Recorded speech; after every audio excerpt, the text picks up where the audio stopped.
Welcome to Unlocked Magic, powered by DVC Rental Store and DVC Resale Market.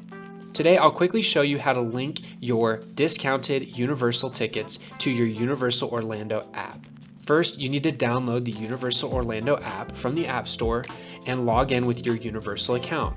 Once you're logged in, click the profile button in the bottom right, then tap Wallet. Once you're in the My Wallet section, find the Add Tickets and Passes section and click Scan. Then at the bottom, you'll see Enter Ticket Number Manually. If you click that, there will be a space for you to enter in your ticket or pass number that we will send you in an email once you purchase your discounted Universal tickets through Unlocked Magic.